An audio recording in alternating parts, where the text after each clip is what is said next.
তরকারিতে দেওয়ার জন্য চিংড়ি মাছ। ওইর মধ্যে আর একটা আছে ভিতরে, হ্যাঁ ওইর মধ্যে আরো আছে, আরো আছে। ওই দেখো ওই মাছগুলো সরাও।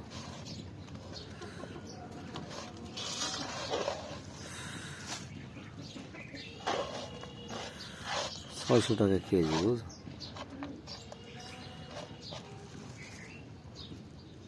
এটা লাভ বেশি।